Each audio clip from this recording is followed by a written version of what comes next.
amekupatia uzima asubuhi ya leo. Parce que c'est Dieu qui t'a donné la force d'être là ce Amekupulizia matin. pumzi yake ya T'a donné les uhai. souffles et des vies ce matin. Unajua wengi wamo katika hospitali Vous savez, il y a sahihi. plusieurs d'entre nous, plusieurs qui sont dans les hôpitaux. Wengine wako katika maprison. Il y a d'autres qui sont dans des prisons. Sijue prison Je gani. ne sais pas dans quelle Kama prison. vile ya kimwili, Peut-être les prisons charnelles, kama vile ya kiroho. mais les prisons Lakini spirituelles. Mungu Mais amekusaidia, Dieu t'a donné la force. amekutendea mema, Il t'a donné la force. amekupa Il uzima. t'a donné les souffles et les Pata vies. nafasi ya kumwabudu asubuhi ya leo. Trouve-toi un moment pour l'adorer ce Ndiwe matin. jina lako Oh milele na Seigneur, milele. que ton nom soit loué. Wewe ndiye Mungu mkubwa.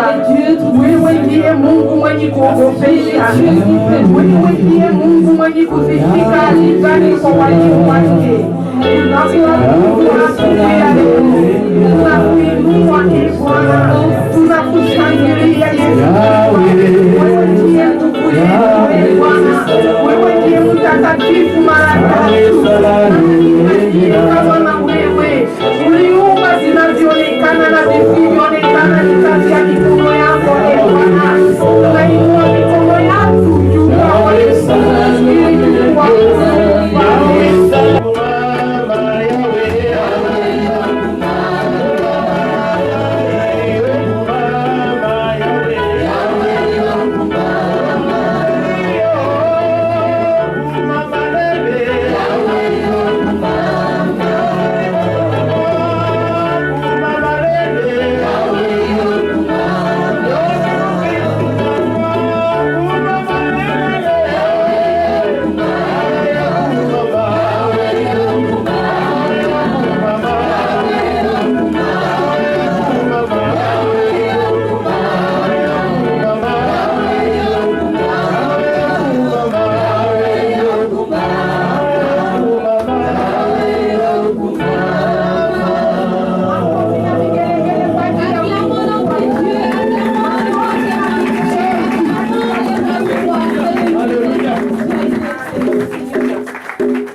Tunaweza kamata nafasi zetu. Nous pouvons nous asseoir.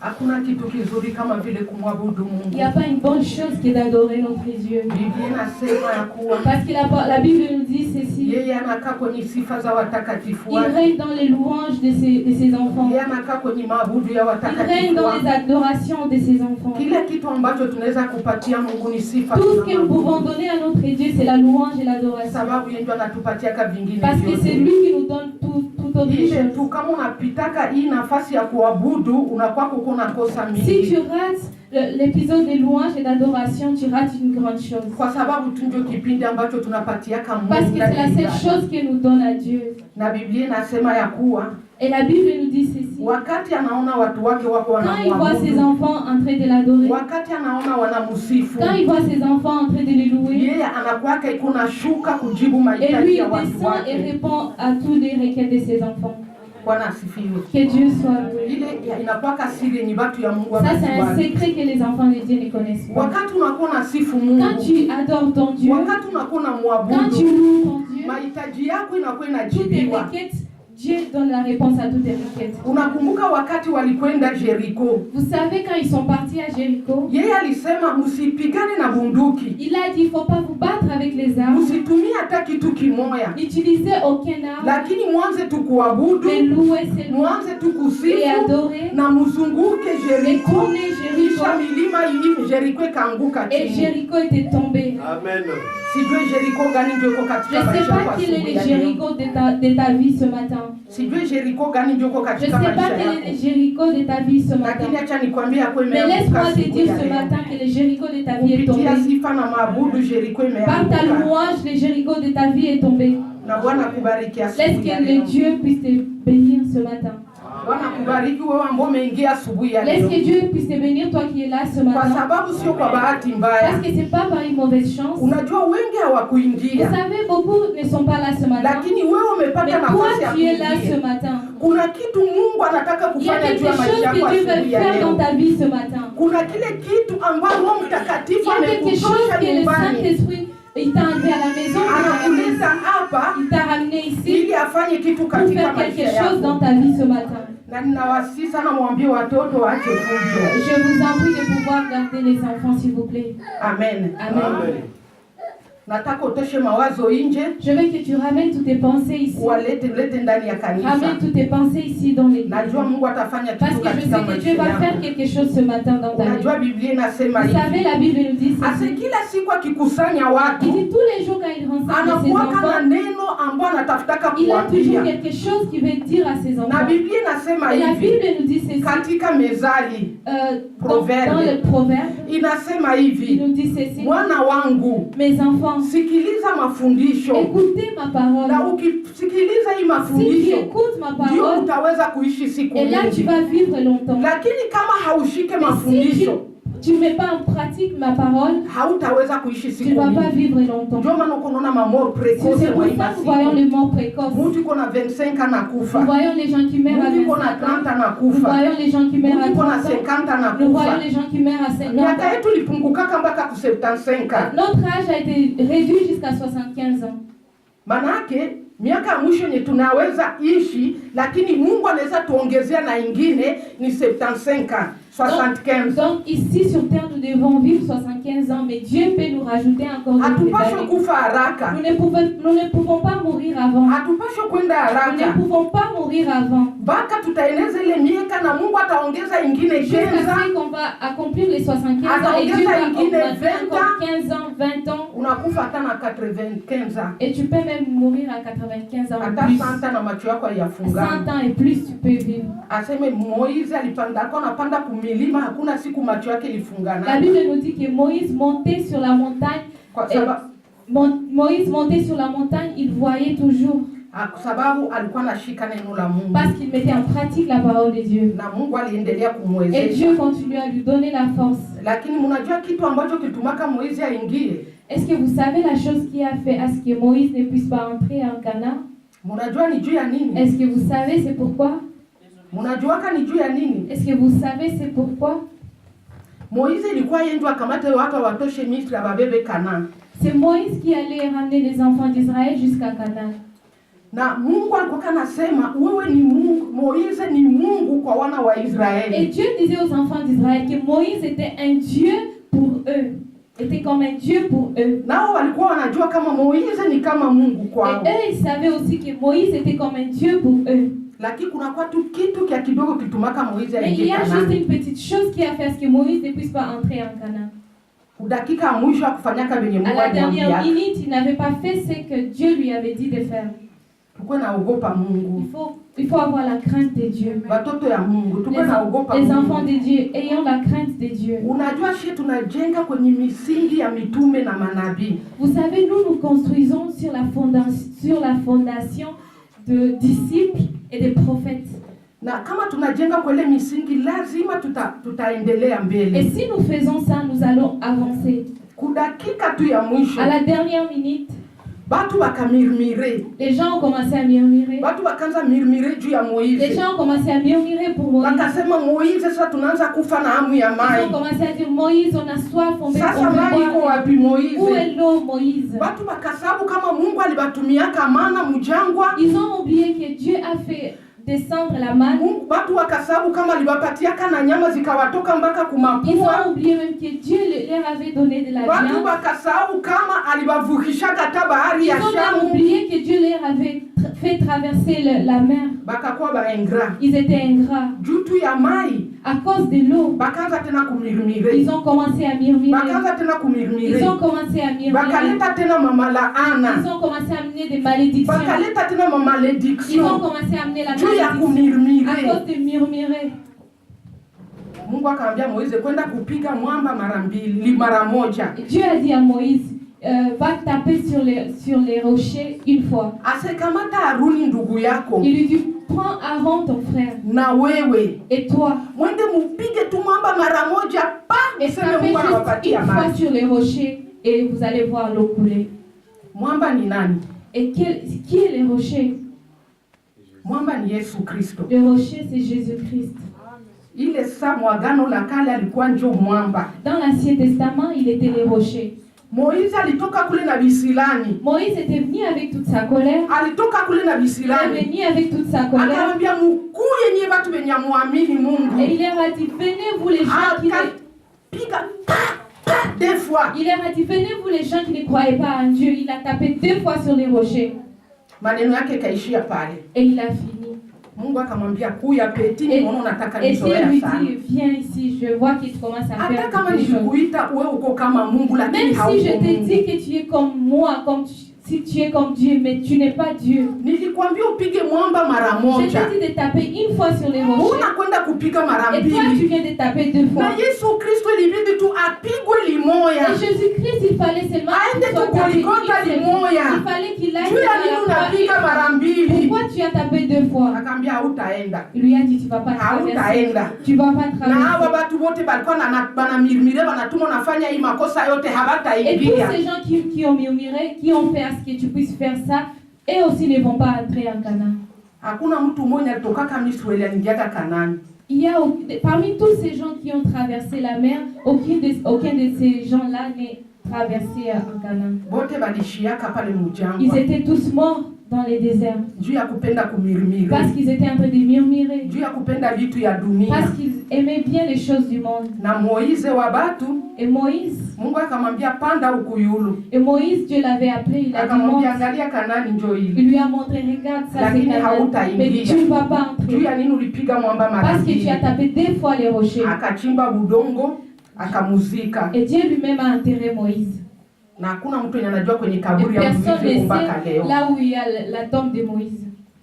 Mimi nakwaka niko na regrete sasa mimi naona kabatu ya Mungu biko abapendi kufuata neno la Mungu mzuri. Parfois je regrette quand je vois que les enfants de Dieu n'aiment pas pratiquer la parole de Dieu. Unajua kama neno la Mungu ndio kitu ya maana kwa maisha yako. Vous savez la parole de Dieu c'est la chose la plus importante dans nos vies. Ndio inaweza kukusaidia. C'est la parole de Dieu qui peut nous aider. Ndio inaweza kukutakasa. C'est la parole de Dieu qui peut nous laver. Na ndio inaweza kufanzia mema. C'est la parole de Dieu qui fait nous faire du bien. Kwa sababu yeye pekee hatuwezi muona na macho. Parce qu'on ne peut pas voir Dieu. Lakini tutamuona kwa neno lake. Mais on le voit à partir de sa parole. Maana Biblia inasema hivi. Parce que la Bible nous dit ça. Hapo mwanzo kulikuwako neno. Au commencement était la parole. Neno alikuwa kwa Mungu. Et la parole était avec Dieu. Na yule neno alikuwa pamoja na Mungu. Était Dieu. Na huyu neno vitu vyote viliumbikwa kwa huyu neno. Et tout était créé par la parole. Donc kama na wewe uliumbiwaka ni vitu ya imani. Si toi aussi tu as été créé, c'est grâce à la parole de Dieu. Ndio maana ukwe na roho ya kupenda Mungu. C'est pour ça que aie le cœur d'aimer ton Dieu. Usipende dunia sana. N'aime pas beaucoup le monde. Upende Mungu. Aime ton Dieu. Ndio biote. C'est parce que c'est tout. Ukiangalia dunia na benye balianzaka balifyaka isha. Si tu regardes le monde, tous ceux qui ont commencé la terre, Mobutu ils sont morts. Mobutu alikuwa kama mtu wa ajabu sana. Mobutu c'était quelqu'un de très important. Lakini haiko leo. Mais il est mort aujourd'hui. Mao haiko leo. Mao n'est pas là aujourd'hui. Bale batu bote bemulijuaka balikuwa kaba matata habiko. Tous ces gens là qui étaient connus, ils sont plus là aujourd'hui. Lakini hii iko. Mais la parole de Dieu est toujours là. Mais la parole de Dieu est éternelle. batapita lakini haitapita. Et tous ceux qui sont là aujourd'hui vont passer, mais la parole de Dieu ne passera. Et tous les autres personnes vont passer, mais la parole de Dieu ne passera jamais. Parce que Dieu règne éternellement. Acclame pour la parole de Dieu.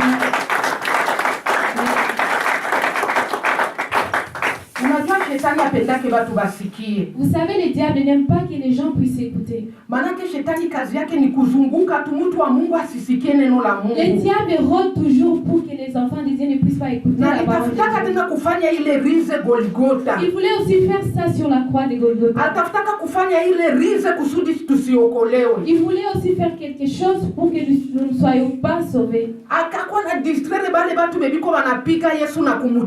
Il était en train de distraire les gens qui étaient en train de maltraiter Jésus. Pour qu'ils ne puissent pas lui percer avec... Vous savez, même si on l'avait mis la couronne des épines, même si on lui avait percé ses mains avec des clous, lakini kama abangitobolaka hapa damu na maji ivuye, mais si on l'avait pas percé ses côtes, hakungikuwaka ukombozi. Il n'y aurait pas les saluts. Les saluts. Hakungi kwaka Il n'y ukombozi. aurait pas les saluts. Ukombozi ambao tuko nayo Les leo saluts que nous avons ni aujourd'hui, kwa sababu ya damu ya Yesu c'est à cause Kristo. du sang de Jésus. Ufungulivu ambao tunaweza kuwa nayo Les leo saluts que nous avons ni aujourd'hui, kwa sababu c'est ya damu ya grâce au Yesu sang de Kristo. Jésus qui a coulé à Golgotha. Conseil niliweza kupatia Le kumaisha conseil que je peux te donner ce matin, ni kushikamana na Mungu tu. tiens fort ton Dieu. Kushikamana na neno lake. Tiens fort la parole de Dieu. Kutembea katika neno Marche lake. selon la parole de Dieu. Ile tu itafanya maisha yako inakuwa Et mzuri. ça va changer ta vie. Bwana asifiwe sana. Amen. Unajua mimi hakuna kitu kinanishitulaka. Vous savez, moi, rien ne peut me faire peur. Hakuna hata kitu Rien kinanitetemesha. ne peut me troubler. Hata wanaleta patron wanasema sema iko na mavio 50. Même si on amène quelqu'un, on dit qu'il a Nitamsalimia 50 tu sa vile avions, mtu je vais mwingine. lui dire bonjour comme toujours. Siwezi tetemeka. Je ne peux pas bouger. Hata wananiambia yeye ndio anakuwaka na nini siwezi Même si on tetemeka. me dit que c'est un milliardaire, je ne peux pas trembler devant Hakuna lui. kitu kinanitetemesha. Personne ne peut me faire Lakini trembler. kuko kitu kimwa Mais il y a une kinanitetemesha. seule chose qui me fait trembler. Mtu ambaye anatembea njia ya C'est lui qui Mungu. marche selon la volonté de Mtu Dieu. mwenye anatembea ndani ya neno la C'est lui qui Mungu. marche dans la parole Mimi de nakuwa Dieu. niko Et natetemeka là, je mbele yake. tremble devant cette Mimi nakuwa personne. niko Là, je natetemeka tremble mbele devant yake. cette Kwa personne. sababu ule tu ndio iko na hekima ya Parce que c'est seulement Mungu. cette personne qui a la sagesse de Ndio Dieu. ule iko na hekima ya Parce que Mungu. cette personne a la sagesse de Lakini Dieu. atokwe na nini siwezi Mais shituka. même si tu as de millions, je ne peux pas trembler devant toi. Juu Mungu alishaka nionyesha vitu vya mingi. Parce que Dieu m'a montré beaucoup de choses. Tangia jeunesse yangu Mungu alishaka nionyesha vitu Depuis vya ma mingi. jeunesse, Dieu m'a montré beaucoup de choses. Donc hakuna kitu kinaweza nishitula. Donc rien ne peut me faire Hata trembler. unavala kiatu ya $200. Même si tu portes un chaussure Hata ya de 200 $, 1500. même de 1000 Hata ya $, 3000. même de Mimi 3 naona ni bure tu. moi je vois que c'est Lakini vanité. nikiona tu uko natetemeka Mais mbele ya si je vois Mungu. que tu trembles devant Mimi Dieu, naikala chini et moi kwa aussi miguu je yako. vais me mettre à côté de toi, Ndaanza je vais trembler. kupanguza hata na miguu Je yako peux même hivi. t'essuyer tes Ndaanza pieds. kukupanguza Je peux hivi. même t'essuyer tes Mimi najua chaussures. uko na hekima ya Parce que Mungu. je sais que tu as la sagesse de Bwana Dieu. akubariki. Que Dieu te bénisse. Tunaenda katika somo letu On asubuhi va ya aller leo. dans les thèmes de ce Ili matin. nimalizie ile somo ambayo nilikuwa nayo Je vais dimanche. finir le thème qu'on avait le dimanche Kwa passé. sababu tulikuwa na somo gani? Parce que le dimanche passé, on avait quel Tulikuwa na thème? somo juu ya décret Notre sous-thème, c'était na, les décrets. na maempêchement. Les décrets et les empêchements. Na leo tuko na somo juu ya malie. Et ce matin, notre sous-thème, c'est les liens. Tunaweza soma katika kitabu cha Actes des Apôtres On va lire dans le livre des Actes des Apôtres 12 12, moja mpaka 13. 1 jusqu'à 13. Actes des Apôtres 12, 1 jusqu'à 13. Frère Ozu.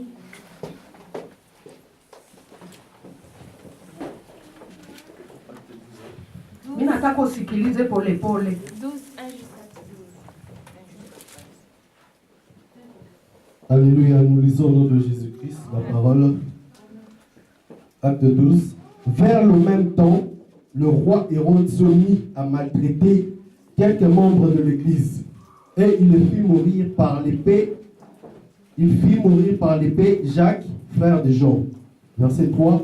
Voyant que cela était agréable aux Juifs, il fit encore arrêter Pierre. C'était pendant les jours de pain sans levain.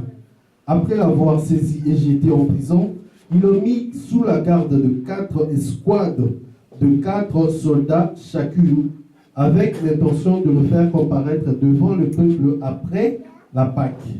Pierre, donc, était gardé dans la prison, et l'Église ne cessait d'adresser pour lui des prières à Dieu. La nuit qui précédait le jour où Hérode allait le faire comparaître, Pierre, lié de 2 chaînes, dormait entre 2 soldats et des sentinelles devant la porte, gardaient la prison. Et voici, un ange du Seigneur survint et une lumière brilla dans la prison. L'ange réveilla Pierre en les frappant au côté en disant: Lève-toi promptement. Les chaînes tombèrent de ses mains et l'ange lui dit: Mets ta ceinture et tes sandales. Et il fit ainsi. L'ange lui dit encore: Enveloppe-toi de ton manteau et suis-moi. Pierre sortit et le suivit, ne sachant pas que ce qui se faisait par l'ange fut réel, et s'imaginant avoir une vision. Lorsqu'ils eurent passé la première garde, puis la seconde, ils arrivèrent à la porte de fer qui mène à la ville et qui s'ouvrit d'elle-même devant eux. Ils sortirent et s'avancèrent dans une rue. Aussitôt, l'ange quitta Pierre. Verset 11. Revenu à lui-même, Pierre dit: je vois maintenant d'une manière certaine que le Seigneur a envoyé son ange et m'a délivré de la main d'Hérode et de tout ce que le peuple juif attendait. Verset 12. Alors, après avoir réfléchi, il se dirigea vers la maison de Marie, mère de Jean, surnommée Marc, où beaucoup de personnes étaient réunies et priaient. Amen. Amen. Attends. Actes des apôtres 16. 16, 22, 26. Acte 16, 22, 26. La foule se souleva ainsi contre eux, et les prêteurs, ayant fait arracher leurs vêtements, ordonnèrent qu'on les bâtît de verges. Après qu'on les eut chargés de coups, ils le jetèrent en prison, en recommandant aux geôliers de les garder sûrement. Les geôliers, ayant reçu cet ordre, les jeta dans la prison intérieure et leur mit les ceps aux pieds. Vers le milieu de la nuit, Paul et Silas priaient et chantaient les louanges de Dieu, et les prisonniers les entendaient. Tout à coup, il s'est fit un grand tremblement de terre, en sorte que les fondements de la prison furent ébranlés. Au même instant, toutes les portes s'ouvrirent et les liens de tous les prisonniers furent rompus.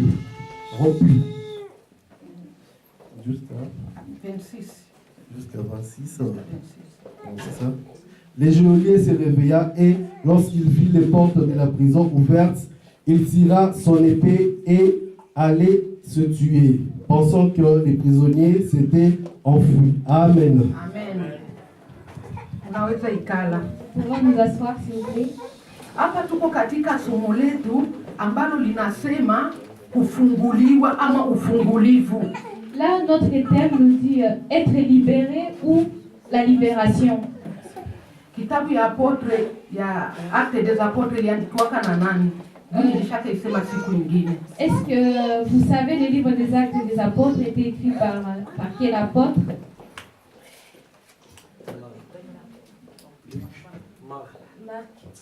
Marc. Luc. Mais tu avais des jours là, tu avais Luc. C'est Luc. Luc ndio aliandika kitabu cha Actes des Apôtres. C'est Luc qui avait écrit les livres des Actes des Apôtres. Na aliandika mu 60. Il avait écrit dans les années 60 après Jésus-Christ. Après Jésus-Christ. Unajua, acha nikwambie siri mkubwa. Vous savez, je vais vous dire un secret, un grand secret ce matin. Kama unapenda kuwa mwanafunzi mzuri, si tu veux être un bon élève, unajua kama haiko kila mtu ndio anaweza kwa masomo ya Biblia. Vous savez, c'est pas tout le monde qui peut aller à l'école biblique. Lakini kama uko unafundishiwa, mais si on est en train de t'apprendre, unaandika vitu vingine. Il y a des choses qu'il faut toujours écrire. Kusudi siku moja usisahau. Pour qu'un jour tu ne puisses pas oublier. Haujui kwenye kesho Mungu atakufikisha. Tu ne sais pas là où Dieu va t'amener demain. Sawa uko hapa leo lakini haujui ngisi Mungu anakuita. Peut-être tu es là aujourd'hui mais tu ne sais pas qu'est-ce que Dieu prépare pour toi. Unajua hapa kuko watu mingi lakini habayajua kama balishaitiwa. Vous savez, ici nous sommes nombreux mais il y a d'entre nous qui sont déjà appelés par Dieu. Lakini sasa mtafika kwa ile saa yenu. Et quand vous allez arriver à votre moment, mtasema kumbe Mungu alinitaka depuis vous zamani. allez dire oh Dieu m'avait appelé depuis longtemps. Unajua Paulo hakukuwa kanajua kama Yesu alishaka muita zamani. Vous savez, Paul ne savait pas que Jésus l'avait déjà appelé depuis longtemps. Akakuwa anafanya n'importe quoi. Il faisait du n'importe quoi. Akakuwa anafanya vitu yenye havina maana. Il faisait des choses qui ne plaisaient pas à Dieu. Lakini siku yenye Yesu alimuitaka, et le jour où Jésus l'a appelé, ndio alirudia kumustari. Et là il était rentré sur les droits chemins. Et il a dit kumbe Mungu alikuwa tunanipangia depuis zamani kama atafanyaga kitu ndani ya maisha yangu. Il a dit, alors que Dieu avait déjà préparé depuis longtemps qu'il allait m'utiliser. Na wewe ujue nini ndio nakuletaka Et toi, tu ne sais pas qu'est-ce qui t'amène ici tous les jours à l'église. Wengine biko kubalabala biko banahangaika. Il y a des gens qui sont sur dans les rues. Na hakuna hata vitu vyenye biko Ils ne banafanya. font rien, mais ils sont dans les rues. Banahangaika tu. Ils sont en train de se Wengine analala promener. timbaka 12 Et il y a heures. quelqu'un qui est en train de dormir jusqu'à 12 heures. Lakini wewe Roho Mtakatifu anakuambia Et toi, ukweli. le Saint-Esprit t'a amené ici ce Haujui nini matin. ndio Mungu Tu ne sais anakupa. pas ce que Dieu prépare dans ta vie. Na hivi tulikuwa nasumulia juu ya madekre kwanza kwa wenye haukukua. Et le dimanche passé, on a parlé concernant les décrets. Tukasema dekre ni kitu kenye hakiwezi toka. On a dit le décret, c'est quelque chose qui ne peut pas sortir, qui ne peut pas être Hata éliminé. bakisha kukutilia dekre Si hivi on a déjà mis un décret dans ta vie, kumaisha yako, dans ta vie, hakuna mtu mwenye anaweza kuitoa. personne ne peut détruire les décrets. Mtu mwenye anaweza kuitoa ni Mungu La tu. seule personne qui peut détruire ces décrets, c'est Dieu. Na ataitoa namuna gani? Et comment est-ce qu'il va détruire les Wakati décrets? unashika neno Quand lake, tu prends sa parole, wakati unashika sheria quand tu zake, mets en pratique ses ndio atatoa commandements, ile et dekre. là, il va détruire les décrets de ta Tukasikia vie. kama Danieli balimutiliaka Et dekre. là, on a vu qu'on a mis Na les décrets dans la vie de haikuwa Daniel. facile ishikwe Et ce changer. n'était pas facile d'être échangé. Mpaka ngisi balimutupa mtundu ya simba. Jusqu'à ce qu'on l'avait jeté dans la fosse aux Na ile lions. dekre tu iko pale. Et le décret était toujours là. Lakini kudakika ya Mais mwisho à la dernière minute, Mungu alikiaka kutoa ile dekre Dieu a détruit les décrets. na akatoka mle mtundu ya Et simba. il était sorti dans la fosse aux lions. Akakuwa Il libere. était libéré. Akakuwa Il libere. était libéré. Tukakuwa nazungumzia ngisi Mungu anaweza kukulibere na kukulibere na madekre zote. Et on a parlé concernant comment Dieu peut te libérer de tous les décrets qui ont été faits dans Tukakuwa ta vie. naongea juu ya maempeshement. On a parlé aussi des empêchements. Paulo anasema nini? Paul nous dit quoi? Ase mimi Paulo nilitaka kuja kwenyu ya mara Il a dit, kwanza moi Paul, je voulais venir chez na vous. nilitaka kuja kwenyu ya mara Je mbili, voulais encore venir chez vous pour la lakini deuxième fois. shetani Mais alinizuia. le diable m'a empêché. Kuna kitu kingine ni shetani ndio Il y a atazuia. d'autres choses, c'est le diable qui empêche que ça Kuna arrive dans kitu ta vie. kingine wewe mwenyewe ndio Il y utajizuia. a d'autres choses, c'est toi-même qui empêche que la Unakuwa mambo bénédiction mengine soit dans ta vie. mtu ndio atakuzuia. Il y a d'autres personnes, c'est quelqu'un d'autre qui va empêcher ta bénédiction. Nikawaletea Je mfano. vous ai donné un exemple. Nikasema nilikuwa natumika mu entreprise Je vous moja. avais dit, je travaille dans une entreprise. Chef wa entreprise wangu alitafuta aniletee mampeshement. Et mon chef voulait m'amener des empêchements dans ma vie. Kila saa alikuwa ananibeba hivi. Tous les temps, il me troublait. Kila saa alikuwa ananibeba Tous les hivi. temps, il me troublait. Lakini saa Roho Mtakatifu Mais alinionyeshaka quand kama le huyu Saint-Esprit m'a montré que c'est lui mon empêchement, hataki niendelee mbele, lui, il ne veut pas que j'avance. anataka niache Il kazi, veut que je laisse mon travail. nisipate salaire Il ne yangu, voulait pas que j'ai mon salaire. malgré Kenya yeye ndio shefu. Malgré qu'il était le chef, Nikamwambia nationalite yako mimi nataka nijue. j'étais partie et je lui ai parlé, je lui ai demandé qu'est-ce qu'il voulait. Juu mimi niko Congolaise Parce que je lui ai dit que moi, je suis na congolaise. inawezekana wewe uko Belge, Je lui ba ai Belge dit, ndio peut-être toi tu es belge parce que les Belges avaient colonisé les Congo. Akanyamaza kimya. Et là, il s'était tué. Aliona kama kuna kwa kitu ya racisme. Il a vu qu'il y avait quelque chose comme le racisme. Natoka pale hakusemaka tena Et à kitu partir de là, il avait changé. na Il hakunitesaka avait changé na directement. nikatumika kazi Et là, j'ai vizuri. commencé à travailler en Juu fait. ya nini? Pourquoi? Alitaka niampeshe. Il voulait m'empêcher. Alitaka niampeshe niseme mbona vile ananitesa acha niache Il kazi. voulait m'empêcher afin que je puisse me fatiguer et laisser le travail. Mtu anaweza kukuampeshe. Quelqu'un peut t'empêcher. Unaweza kuwa na maproje zako, Tu peux avoir tes projets. unaelezea Tu mtu, dis à quelqu'un anaona kama zile maproje zitaendelea et la mzuri. personne voit que tes projets vont avancer. Kisha peke anaanza kuambia Et sema lui-même hapana. commence à t'empêcher, commence à te Aseme dire non. hautaweza. Commence à te dire tu vas pas réussir. Huko mwingine yatakutaka fanya vile Il va te dire, akashindwa. il y a une autre personne qui voulait faire ça, mais il Ule n'a pas réussi. alishindwaka, Lui, il n'avait pas réussi. lakini mimi sitashindwa. Mais toi, tu vas réussir. Tukaona kama kuko difference entre ma décret na maempêchement. On a vu qu'il y a une différence entre les décrets et les empêchements. Na leo sasa tuko tunaenda kuona juu ya vifungo. Et ce matin, on va parler concernant les liens. Aseme Pierre alikuwa ndani ya vifungo. La Bible nous dit que Pierre était dans les liens, avait des liens. Alikuwa ndani ya kifungo. Il était dans les liens. Mimi nakwambia hii injili yenye tuko nachezea leo. Vous savez cette parole qu'on est en train de nous prêcher aujourd'hui. Batu mingi balikufaka. Beaucoup de gens ont souffert.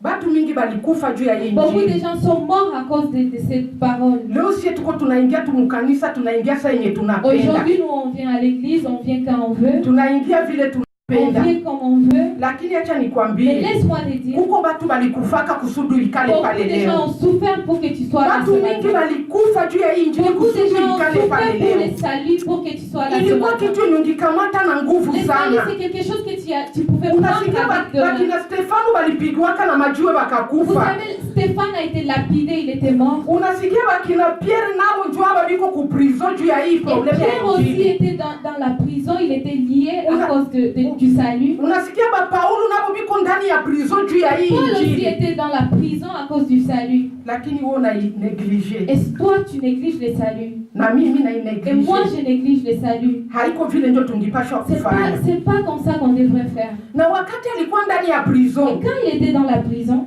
anafungwa vifungo il avait des liens. na haiko vifungo tu, C'est pas seulement des liens. na banamwitia katikati ya wa musiseme sana ndani ya eglise. S'il vous plaît, ne parlez pas dans l'église, s'il vous plaît.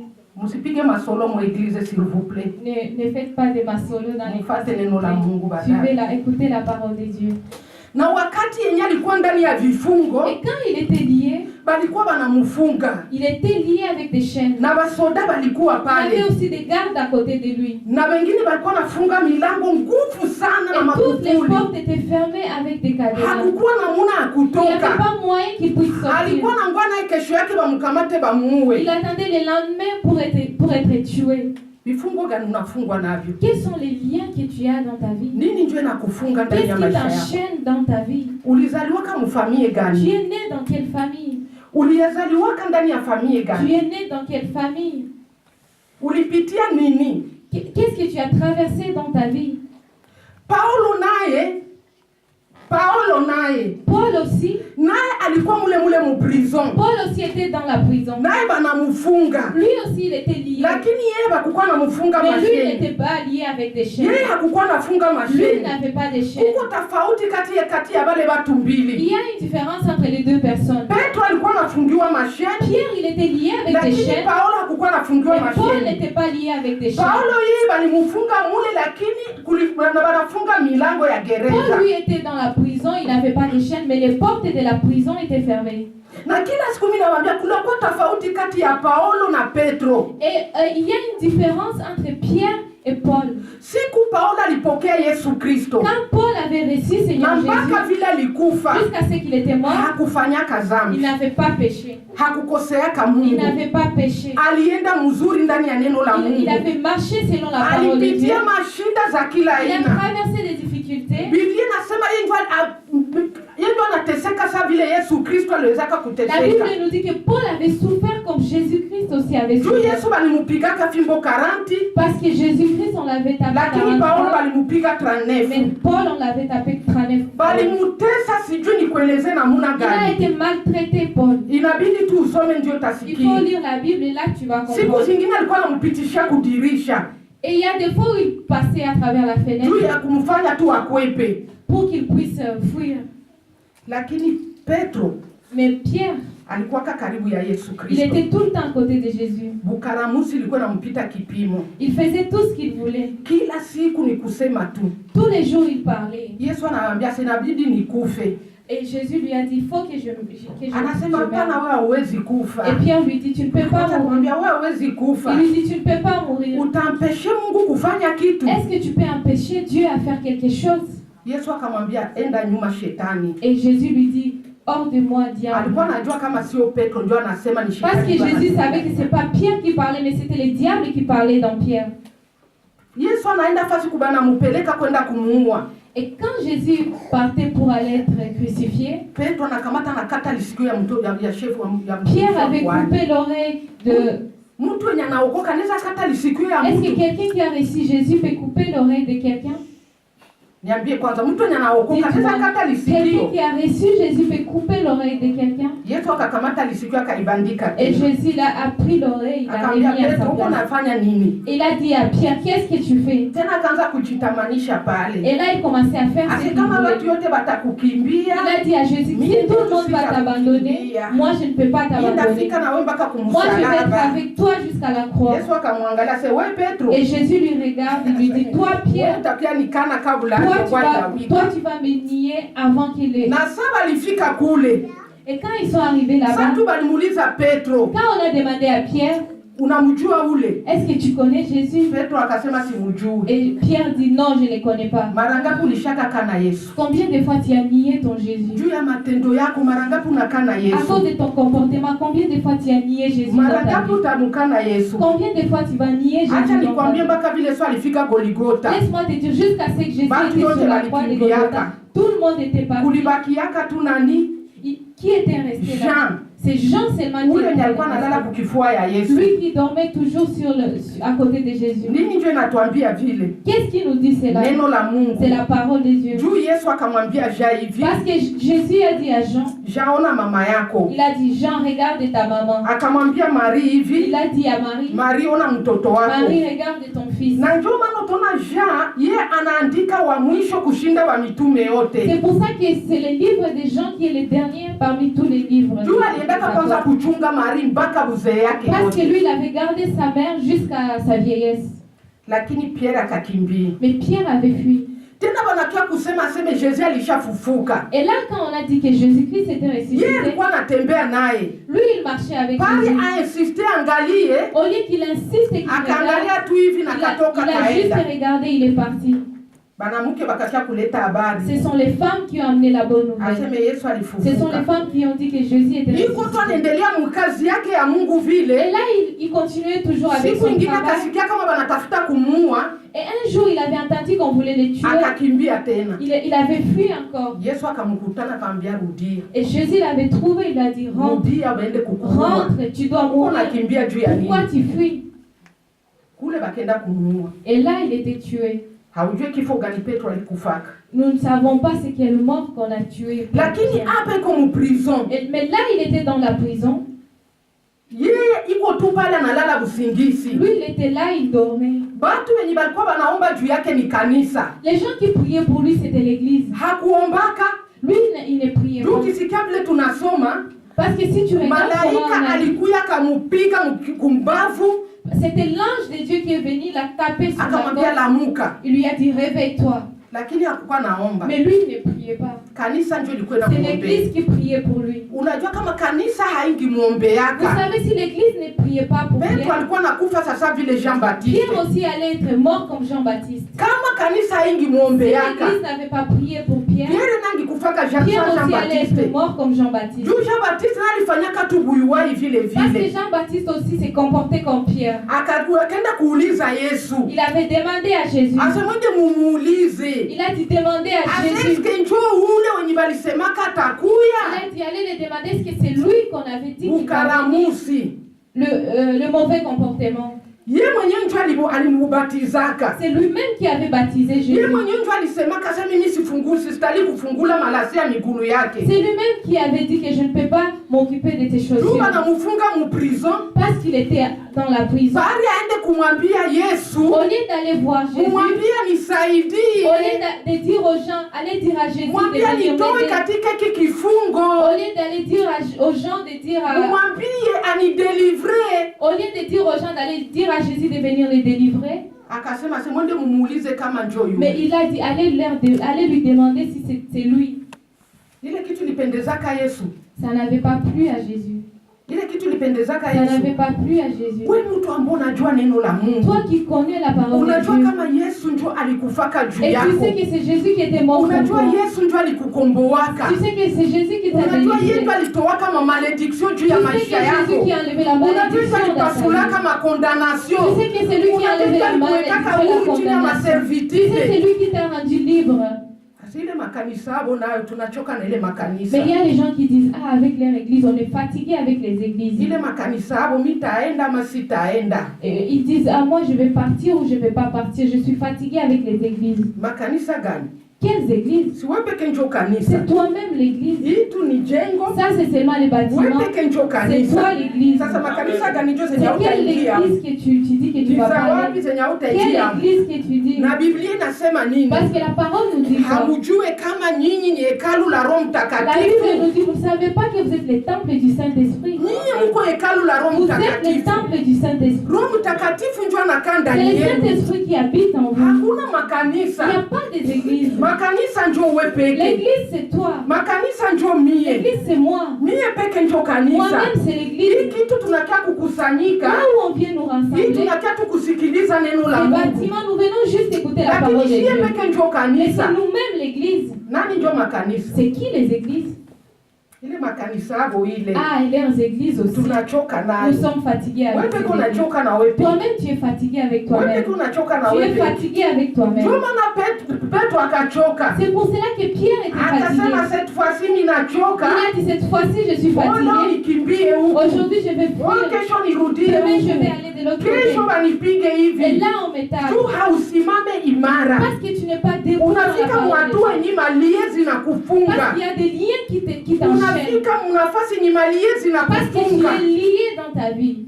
Wewe mwenyewe hauombe. Toi-même, tu ne pries pas. Bahati ya Paulo, bahati ya Petro, Pierre avait une chance juu kanisa ilikuwa parce que l'église inamwombea. était en train de prier. Na pour ile lui. maombi yenye watu walikuwa wanamwombea La kule prière kwa que mitume, l'église priait pour lui, Mungu akaisikia, Dieu a écouté cette prière. akagusa malaika, La touché malaika l'ange. kashuka, L'ange était descendu. akakia kata Il minyororo a yake. libéré Pierre.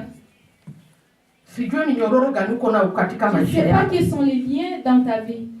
Lakini Paulo Mais Pierre, mais Paul, sa alikuwa mgereza, quand il était dans la prison, yeye alianza kusifu. lui-même il commençait à adorer. Ilifika tu minui, Quand ils étaient arrivés à lui, ile saa yenye wewe uko quand muusingizi, toi tu dors, ile saa yenye wewe ulishaanza kumgromfle, quand toi tu rentres, ndio Paulo alilamkaka kaanza kuomba na Paul kusifu. s'était levé à minuit, il a commencé à adorer et à prier. Katika tu kuomba, Dans sa prière, kusifu, dans sa louange, kuabudu, dans son adoration, milango ya gereza toutes les ikafunguka. portes de la prison étaient ouvertes. Milango ya Toutes gereza les portes de la ikafunguka. prison étaient ouvertes. Na mashini yenye balikuwa nafunga mo ba Et prisonnier toutes les chaînes qui étaient enchaînées, ikakatika. toutes les chaînes étaient déchaînées. Ba prisonnier balikuwa nafungiwa Tous mashini, les prisonniers qui étaient enchaînés, basheni zao ils étaient zikakatika. déchaînés. Juu ya louange na À cause adoration. de la louange et de l'adoration de Paul, Mtu wa Mungu, peuple de Dieu. ni mashini gani Quelles zinakufunga sont les katika chaînes maisha qui yako? te lient dans ta vie? Mashini gani zinakufunga Quelles katika sont maisha les yako? chaînes qui te lient dans ta vie? Unaweza kutana mtu anasoma mingi, Vous pouvez voir quelqu'un, un intellectuel, lakini kwetu saa kizenge hivi. mais il est comme un débile. Anasoma lakini hakuna kazi. Il est un intellectuel, mais il n'a pas du boulot. Hatujui ni mashini gani Nous ne savons pas zinamfunga. c'est quelle chaîne qu'il enchaîne. Acha tulete exemple Je moja. vais vous donner un exemple. Unajua Ibrahimu Vous savez, Ibrahim, ndio baba yetu wa c'est imani, notre père de la foi. alitokaka kule kwao Il kwa a baba quitté yake, chez lui, chez son père, kule kwa baba yake Tera. chez son père Terah. Lakini baba yake Tera Mais son père Terah, alikuwa mtu wenye iko na mabikeko, c'est quelqu'un qui adorait les statues. alikuwa na mtu wenye iko na bikeko ya mingi, ndio yenye alikuwa na abudu. Le père d'Abraham adorait les statues. Lakini Mungu akamwambia Abrahamu, ondoka. Mais Dieu a dit à Abraham, sors d'ici. Kumbe vile bikeko yenye babake alikuwa nafanya kule Alors que ce sont les statues que son père adorait, bilienda nafatana na Ibrahimu, suivez aussi Abraham. bikamufata Suivez aussi Abraham. akazala kumiaka yenye inakuwa nguvu sana. Il a eu un enfant à un âge vraiment tardé. Isaka mtoto wake naye Isaac, son fils, aliowake kona 40. il avait marié, il avait 40 Sa ans. alifika anatafuta mtoto mpaka nakosa Il a cherché un enfant, il n'avait pas mpaka eu nafika d'enfant. 60 Jusqu'à 60 ndio ans. anakia kuzala Et mtoto. à 60 ans, Haikuchoka il vile a eu vile un ku enfant. Jakobo. Et même Jacob Jakobo aussi. kwa mwanamke yenye alikuwa anapenda Rachel, Jacob aussi, il aimait, il naye voulait épouser kamkamata Rachel. vile vile siku za mingi kusudi azale. Mais il lui a pris beaucoup de temps pour avoir des enfants. Ile ni malédiction zenye alienda na kokota kutoka kwa Ça, baba ce sont yake. des malédictions de sa famille. Ule alienda na kokotana na malédiction ya C'était des kutoka kwa. malédictions de sa famille. Utakutana ingine mafamie Vous allez voir, il y a dans d'autres familles, unakwaka tu bafu il y a toujours des fous. banabazala banda na komona nakutana mentalite yabo tu ni ya Tu kifu. vas voir dans d'autres familles, il y a toujours des fous. Utakutana watu wengine Tu vas voir d'autres personnes, habaolewaki, ils ne se marient pas dans leur famille. habaolewaki Ils ne se marient pas dans leur mufamie famille. yabo Dans cette famille, il n'y a pas de yaka mariage. kofanda tu. C'est seulement viens, yakatofana. Manake munaishi tu na Bwana, hakuna vya kolwa nonono natosheka na vile. Mais vous habitez seulement avec un mari et tu vois que ça suffit. Na utuna ingini famie Vous allez voir dans d'autres familles, bo banabebaka tu mamimba il tombe toujours enceinte. Haiko nyie. Ce n'est pas vous. Haiko kosa Ce yenu. n'est pas votre Kuko faute. maliye zilitokeaka Il y depuis a des kule liens qui mwanzo. ont été faits depuis Kuko le vitu début. vilifanyaka kutokea kule mwanzo. Il y a des liens Na de famille. inabidi ile mashene yote Et ikatike. il faut qu'on puisse Na briser toutes ces inabidi chaînes. kukuwe maliye mukate ile maliye Il faut zote za détruire toutes ces mageneration. chaînes de Juu génération. Biblia inasema Parce que hivi, la Bible nous kama dit ceci. hautatembea na mie Si tu ne vas pas mzuri, marcher avec moi, aseme malédiction la itakufata malédiction va te mpaka suivre 4e jusqu'à ta génération. 4e génération. Bwana asifiwe. Amen. Bwana asifiwe. Amen. Unaona unaanza tu zalazala Tu kwenu. vas voir, tu commences à avoir des enfants. Haiko Ce weye. n'est pas toi. Angalia mzuri. Regarde bien. Saa ta ingine vie. ni shangazi yako ndio alikuwa anafanya ile maneno. Peut-être c'est ta tante qui faisait des Sama choses ni familiales. tate yako. Peut-être c'est ta grand-mère. Unaona vinakia Et kukupata. tu vois ça Wewe revient uko dans ta vie. innocent. Toi, tu es innocent. Haujui kwenye Tu ne vilianziaka. savais pas où est-ce que ça avait Lakini inataka commencé. kupata mpaka ku Mais ça 3e te génération. trouve aussi jusqu'à la Inataka 3e kupata mpaka ku génération. 4e Ça te trouve génération. aussi jusqu'à la 4e Inabidi génération. uangalie Il faut que tu mzuri. regardes bien ta vie. Uangalie mzuri. Regarde bien ta vie. Utakutana mtu mwingine kazi yake anasemaka tu bongo. Tu vas voir quelqu'un d'autre, il ne fait que mentir. Haujui kama tata yako ndio alikuwa anasema ile Tu ne savais bongo. pas que c'était ta grand-mère qui Unapita hapo mentait. unasema Tu bongo. vois là, tu mens. Watu hawawezake kukukuare tena juu Les ya gens ne bongo te yako. croient plus parce que tu es Inabidi menteur. ufunguliwe asubuhi ya leo kwa Tu jina la sois libéré Yesu. ce matin au nom de Jésus. Haleluya. Alléluia. Nikakutana na mtu mmoja. J'ai rencontré quelqu'un. Akaniambia Il mchungaji, m'a dit, serviteur de Dieu, aseme mimi natafuta kuelezea historia ya il maisha m'a yangu. dit, je vais te raconter l'histoire de ma vie. Aseme tate yangu alikuwa kama Il mlozi. a dit, ma grand-mère était une sorcière. Tu kila siku nilikuwa namuona kukanisa hakuna vitu Parce vinashanje. que tous les jours, je le voyais à l'église, il n'y avait pas de changement. Hata unaona navala mzuri lakini Il sura s'habille wapi bien. yanafanana tu Son malédiction. visage se ressemblait seulement à Yeye une malédiction. hangarake Lui, il n'était pas belle. na maneno yake yote haiko mzuri. Et toutes ses affaires n'avançaient pas. Akaniambia tate yangu alikuwa kama Il mlozi. m'a dit, serviteur de Dieu, ma grand-mère était une sorcière. Mpaka balimurunguziaka nyumba. Jusqu'à ce qu'on avait brûlé sa maison. Akaniambia na shangazi yangu naye Il m'a dit, ma tante aussi, alikuwaka mbaraga. elle aussi c'était une pute. Ye kazi yake tulikuwa bumbaraga mpaka bila lizeeka. Elle s'est prostituée jusqu'à sa vieillesse. Aseme na baba yangu naye Il a dit, mon père aussi, kukunywa pombe njo c'était anajua. un ivrogne. Naye kabisa anajua kufa muhali ya pombe. Lui aussi, il est mort dans l'ivrognerie. Umwe ule alikuya jua. Au moins, lui, il s'était rendu Yeye compte. alikuya jua kwenye ile Il malédiction yako s'était rendu inatoka. compte où était venue sa malédiction. Lakini huko unaona tu saa vile ni Mais toi, kawaida. tu vois comme si c'est normal. Unaona tu ni kuishi tu Tu mzuri. vois, c'est normal. C'est Wacha bien. tu ishi tu hivi kiishi. Tu commences à vivre seulement pour vivre. Inabidi uangalie maisha Il faut yako. que tu puisses regarder. ta Inabidi vie. uangalie shene gani njo Regarde zinakuvata. quelles sont les chaînes qui te Huko suivent. wengine viko na mamor precoce. Il y a d'autres Bakieleza tu familles, 30 mara moja à wanakufa. 30 ans, ils meurent. Bakiongeza 40 À wanakufa. 40 ans, ils meurent. Ule mtu yuko chini ya malédiction. Ça, ce sont des malédictions Lakini familiales. ukimwambia uko chini ya Mais malédiction, si tu dis à cette personne, Atakwambia il a la malédiction malédiction, gani? il va te Ase dire ni quelle kwangu malédiction. bien. Il va te dire non, Ni je suis kwangu bien. mzuri. Il va te dire je suis bien. asemi nengeaka Il kukanisa. dit moi je pars à l'église. Mimi na famille natoaka sadaka. Moi je donne l'offrande. Na mimi natoaka vitu vya mingi. Et moi je donne beaucoup de choses à l'église. Na utuna mwingine iko na orgueil ya Tu nguvu. vas avoir d'autres personnes qui sont Mtu iko na orgueilleuses. kiburi kabisa. D'autres personnes qui sont des orgueilleux. Yeye iko na mtu mwenye anasalimiaka na mtu mwenye Il y a d'autres hasalimiake. personnes qui disent bonjour et ne disent pas Mimi bonjour à naweza d'autres salimia personnes. ule na siwezi Je salimia vais dire ule. bonjour à celui-là, mais je ne peux pas Utaona dire kama bonjour iko à celui-là. naangalia mtu anamwangalia Tu vas voir quand il kipenu regarde quelqu'un, kijiji. il regarde avec mépris. Saa moja shangazi yake ndio alikuwa kavile. Peut-être ce sont des liens de famille. Anaenda kuipata kwa maisha Et lui yake. aussi, il a trouvé dans sa Saa vie. moja baba yake ndio alipata Peut-être vile. c'était son père qui était comme ça. Na kama uangalie Et mzuri, si tu ne regardes pas bien, unaweza naenda nao kukaburi mpaka tu peux nakufa. pas aussi, tu peux aller avec ça jusqu'à ta mort. Batu wanakuwa nasema mbona alienda kabula tukazania maisha Les gens vont itabadilika. commencer à dire en Afrique, mais il était parti en Europe, mais il n'a pas changé. Haiwezi badilika. Tu ne peux pas changer. Inafaa kukwe makamba zenye batakata kwa Il faut maisha yako. déchaîner tous les chaînes qui t'enchaînent. Ikwe mashine zenye Il faut batakata. faire tomber toutes les Kusudi chaînes. ukwe Que libere. tu sois Kusudi libéré. ukwe libere. Que tu sois libéré. Kusudi ukwe libere. Que tu sois libéré. Inabidi kukwe makamba zenye Il faut batakata que kwa tu maisha trouves yako. des chaînes qui enchaînent ta vie. Bwana asifiwe. Amen. Amen. Bwana asifiwe. Amen. Unajua watu wanapendaka tu babafundishe mafundisho sio tabarikiwa. Vous Amen. savez, les gens aiment beaucoup les prédications. Tu vas être béni. Amen. Utanunua motogari. Tu vas acheter Amen. une voiture. Amen. Utafanya si utakuwa mkubwa wa entreprise. Tu vas Amen. être un chef d'entreprise. Amen. Utaifikia kweli. Est-ce que tu vas arriver à ces Yafaa stades? kwanza uangalie Il maledikio faut ambazo d'abord ziko que tu ndani ya maisha regardes yako. tout ce qui enchaîne ta Yafaa vie. uangalie vitu vilivyo vinakufuata Il nyuma faut d'abord mgongo regarder yako. tout ce qui enchaîne Kusudi ta ukwe vie. libere. Pour que tu sois Na libéré. ukiwa libere, Si tu es ndio libéré, sasa utaendelea là tu mbele. vas avancer dans ta vie. Unajua siku moja Vous savez, un jour, mtu wa Mungu jifunze kuomba.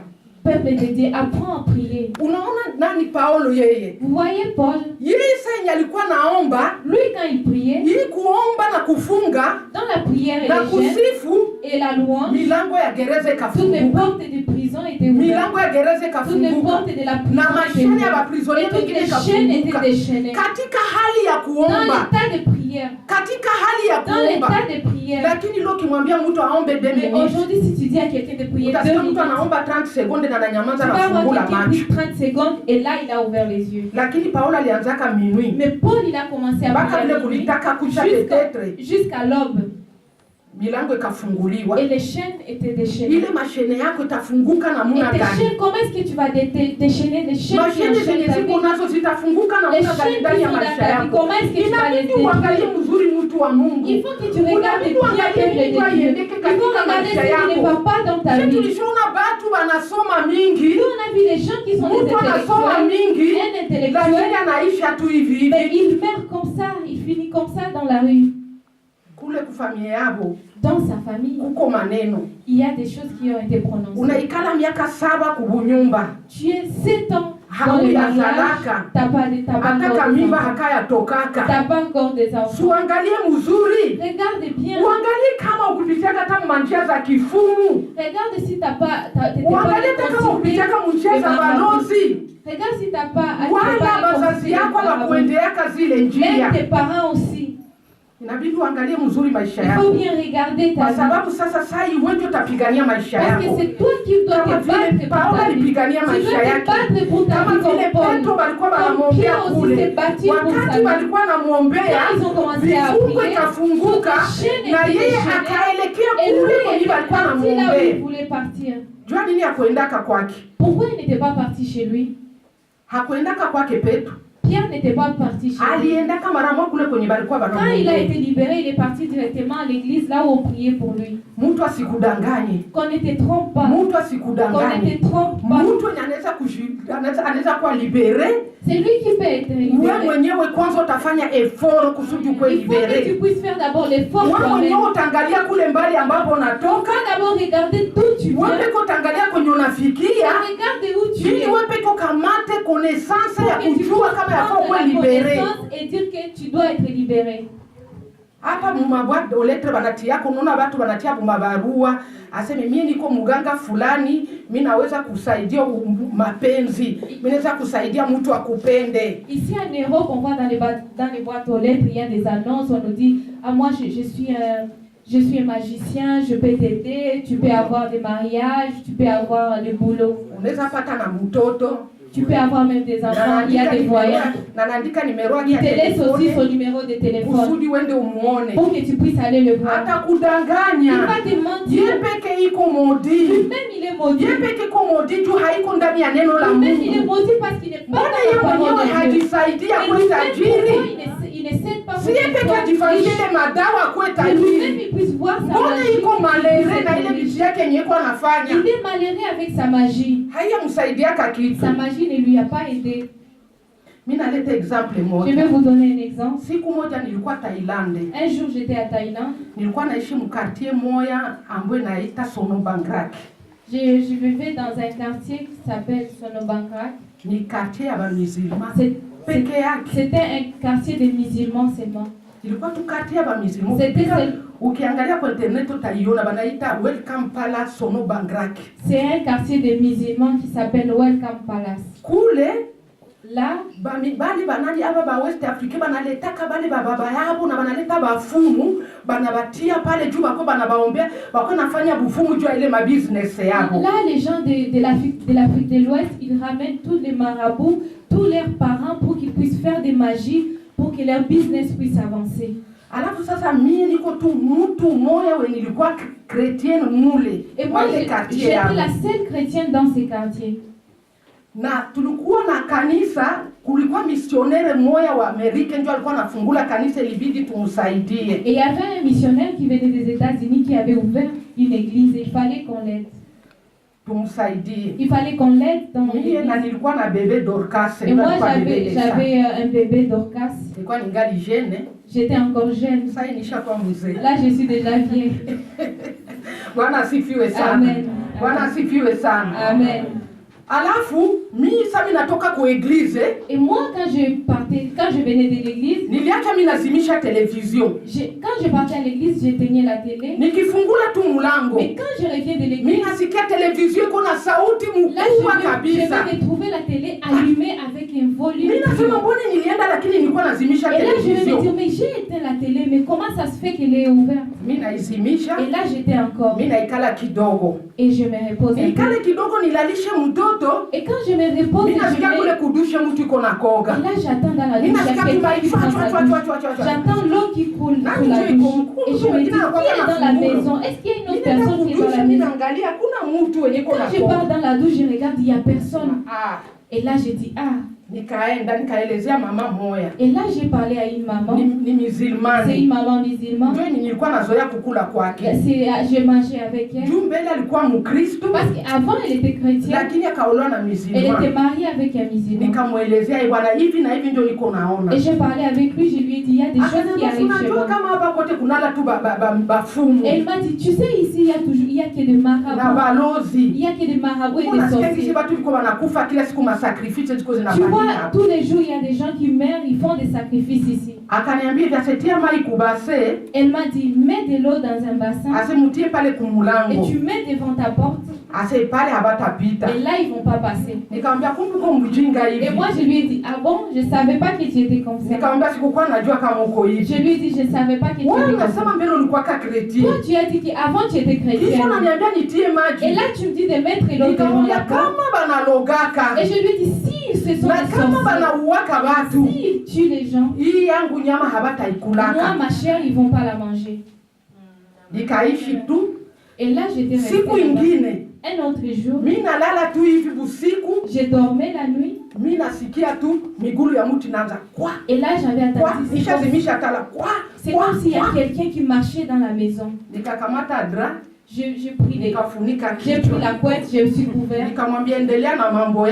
Je lui ai dit continue avec tes affaires. Et moi je suis couvert par le sang de Jésus. Et il n'y avait plus de bruit. Le lendemain, maintenant il voulait me tuer. Je dormais avec l'enfant. Et là je touche l'enfant, il avait la fièvre. Elle avait vraiment la fièvre. C'était à 2h du matin. Et moi, cette nuit, il fallait que je me lève et aller chercher l'hôpital.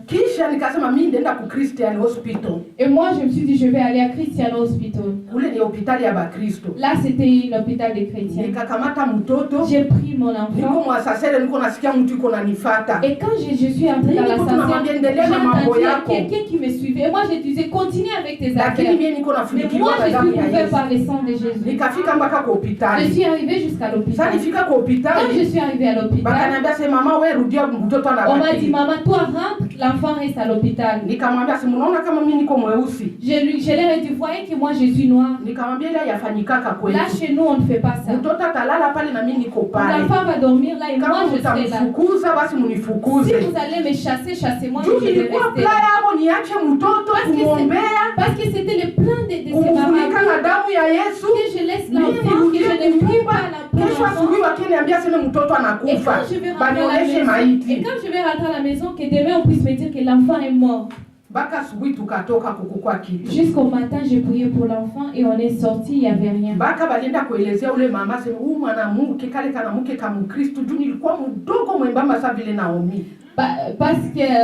que là, j'étais pas comme ça, j'étais trop mince. Et ils ont dit, cette dame-là qui est chrétienne,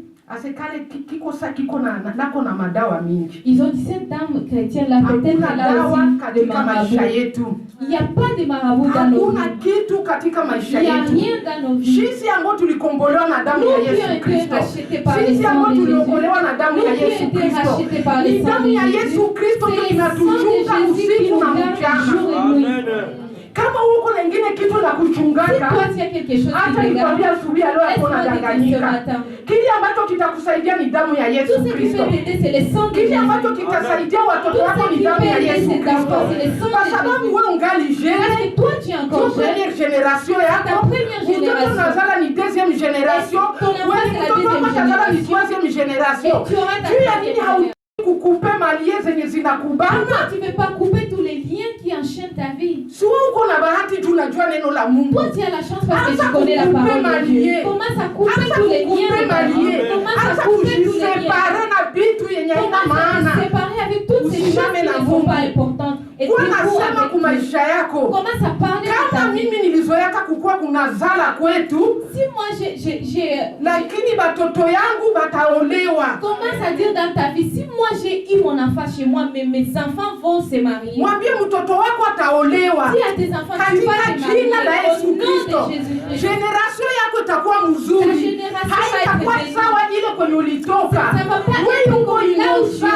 Uko na pitia ile yote haujui. Uko inosa wa watu. Il était litoka kule kuma génération. Tout ça c'était dans ta génération, dans les générations précédentes. Il était litoka kuma génération. Ça c'était dans les générations. Usijikondane. Ne te condamne pas. Haukukwako najua. Tu ne savais pas. Lakini vile leo najua ukweli. Kata mashene zote. Kata malie zote. Katala vitu vingine. Sema nina katala katika jina la Yesu. Je refuse au nom de Jésus-Christ. Na haitapata kata mtoto wako. Et toutes ces liens ne vont pas ils ne vont pas trouver tes enfants même. Unajua nilikuwa kana tate yangu. Vous savez, moi j'avais eu ma grand-mère. Juu tunatoka ma famille royale kule. Parce que ma grand-mère était dans une famille royale. Sasa ule tate yangu juu ya mafiere alikuwa kanatembea vile kwa mrefu mpaka vile alikuwa kama mzee alikuwa anatembea hivi na mafiere hivi. Et mon grand-père lui parce qu'il avait des fiers, il marchait toujours avec des pieds fiers jusqu'à sa vieillesse. Na mafiere unajua barua ya zamani akisimama mpaka akisimamia mtu kumugulu atobole mugulu ya mtu ndio anasimama na imaginer. Vous savez, il avait des fiers, il venait avec sa canne et pour se mettre debout, il fallait se mettre debout sur quelqu'un avec sa canne. Wewe abatu nakufa bure. Toi, innocent, tu ne sais rien. Ile malédiction yake unakuya kuikufa kubure. Et après, les générations, ils vont attraper sa malédiction. Bakimuletea kiti pale. Si on lui amène une chaise, yafana kukue watu bawili wenye atakuwa kamatisha mo mikuki hivi. Il faut qu'il y ait des personnes qui vont percer avec sa canne. Nini? Pourquoi? Unakufia nini? Pourquoi? Unaona sasa ndisi servitude na kuwaka. Vous voyez, ça c'est l'esprit de servitude. Yeye iko roi. Lui, il était roi. Anataka kukuingiza mkuki ya kusimamia kwa toboke mugulu. Lui, il voulait maintenant venir te mettre dans sa servitude avec... Samuel ni ma servitude yenye ilianziaka tokea kule kuma generation. Peut-être c'était des servitudes qui avaient commencé depuis les générations. Baka siku alikufaka jusqu'à ce qu'il était mort. Alishindwaka kuingia mserke juu mtu alikuwa kanisha kwa na mafiere anajipengula hivi. C'était difficile de le mettre dans son cercueil parce qu'il avait des cercueil inashindikana. On le mettait dans sa cercueil, c'était difficile. À cause des pierres. Lakini sa cousin yangu nalianza zala. Mais quand mon cousin commençait à avoir des enfants aussi, nikaona ile modele nakuya. Et j'ai trouvé que non, il a des enfants. J'ai vu de ses enfants, ils commencent à marcher avec lui. Et j'ai dit, ah, ces enfants. Là, troisième génération. Là, c'était la troisième génération. Nikasema anza kuomba. J'ai dit à mon cousin, commence à prier. Na wakati alianza omba, il a commencé à prier. Tukuona mabadiliko inakuwa. Kitu ambacho kitakutusaidia. Tout ce qui peut nous aider, kushika neno la Mungu. C'est mettre en pratique la parole de Dieu. Kitatusaidia kutusaidia kuendelea mbele ni kushika neno la Mungu. Sie wote tulikuwa kama maudit, sie wote tulikuwa kama malediction, kufatana na mafamilia zetu tulizaliwa ndani. Sie wote tulikuwa kama makondamnation, kupitia mafamilia zetu tulizaliwa ndani. Lakini sasa Yesu Kristo tulimpokea, akavunja malie, akavunja makondamnation, akapasula madekret. Il a détruit tous les liens et maintenant on est libre. Tukawekwa huru. Maintenant on est libre. Damu ya Yesu Kristo ikasafisha. Le sang de Jésus Damu ya Yesu Kristo ikaokoa. Damu ya Yesu Kristo ikatuweka huru. Le sang de Jésus nous a rendus libres. Kwa kumalizia kuna bakia niongee juu ya maneno mawili. Là je vais finir, je vais parler concernant deux choses. Neno la kwanza, la première chose, kitu ambacho kinaweza tusaidia kutoka ndani ya ile mali yetu. La première chose qui peut nous aider à sortir neno la Mungu. C'est la parole de Dieu. Tukikuwa na neno la Mungu ndani yetu, si on a la parole de Dieu, itakuwa linatusafisha. La parole de Dieu va nous Biblia aider. inasema nini kuzaburi 119? La Bible nous dit quoi dans Psaume 119 9:11. 9:11. Unaweza soma haraka haraka. Psaume 119, 9:11. Soma haraka haraka. Vous pouvez lire vite s'il vous plaît.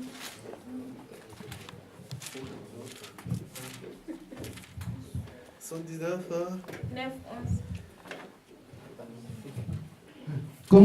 Comment le jeune homme rendra-t-il pur son sentier en se dirigeant d'après la parole? Je te cherche de tout mon cœur, ne me laisse pas égarer loin de tes commandements. Verset 11, je serre ta parole dans mon cœur afin de ne pas pécher contre toi. Amen. Endelea 119, ça est 5, ça est 7. Ça est 5 jusqu'à ça est 7. Ta parole est une lampe à mes pieds et une lumière sur mon sentier. Je jure et je le tiendrai d'observer les lois de ta justice. Verset 107. Je suis bien humilié, Éternel, rends-moi la vie selon ta parole. Alléluia. Amen. Biblia inasema hivi. La Bible nous dit nimeweka neno lako ndani yangu. J'ai mis ta parole à moi. Ili nisikutendee dhambi. Pour que je ne puisse pas pécher. Na wakati unaweka neno la Mungu ndani ya maisha yako, hauwezi fanya dhambi. Kama unaweka neno la Mungu ndani ya maisha yako, hauwezi kuwa orgueilleux. Kama unaweka neno la Mungu ndani ya maisha yako, hauwezi kuwa mtu wa hivi mtu wa kusema bongo. Mtu ni hana kweli ndani ya maisha yake. Ne parle jamais la vérité. Utaanza ogopa juu ya neno la Mungu. Tu vas commencer à avoir peur. Maana inaendelea kusema hivi, na neno lako ni taa ya miguu yangu na njia ya mwanga wangu. Et la lumière sur mon chemin. Amen. Amen. Neno la Mungu, la parole de Dieu, ndio njia, c'est le chemin, ndio mwangaza, c'est la lumière. Ase kijana atasafisha maisha yake na nini? La parole de Dieu nous dit, les jeunes, comment est-ce qu'un jeune peut purifier sa vie? Ase kwa kufata neno la Mungu na kulishika. Ça nous donne une réponse et ça nous dit en appliquant la parole de Dieu et en le mettant en pratique. Neno la Mungu, la parole de Dieu, ndio uweza, c'est la force, ndio nguvu, c'est la force, ndio délivrance, c'est la délivrance, ndio linatutakasaka, ndio linatusafishaka, ndio linatuwekaka. C'est ce qui nous libère. Amen. Jambo la pili ni maombi. La deuxième chose c'est la prière. Jambo la pili ni maombi. La deuxième chose c'est la prière. Maombi ndio inakuwa natutoa ndani ya vifungo. C'est la prière qui nous enlève dans les liens. Kanisa liliombea Petro. L'église a prié pour Pierre. Na vifungo yake yote kakatika. Et tous les liens de Pierre étaient coupés. Amen. Amen. Paulo naye alisifu na kuomba. Et Paul aussi a prié. Milango ya gereza ikafunguka. Et toutes les portes de la prison étaient ouvertes.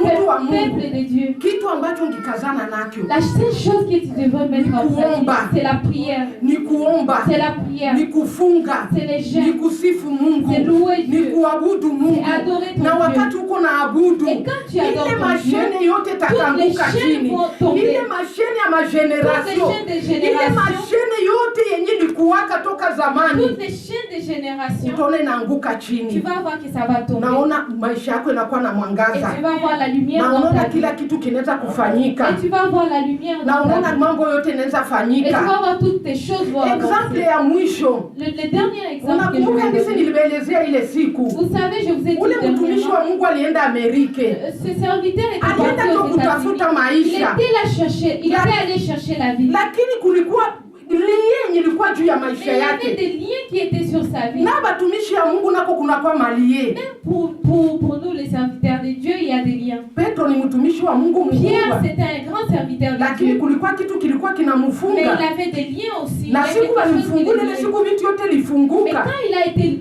libéré, Ah, c'est tout ça, a marché bien. Sasa alifika kule akaanza lala busingisi, Et je vous ai dit que quand ce serviteur était arrivé aux États-Unis, il a commencé à dormir tout le temps. banamuita ande tumika, analala On l'appelle busingisi, pour un boulot, il dort.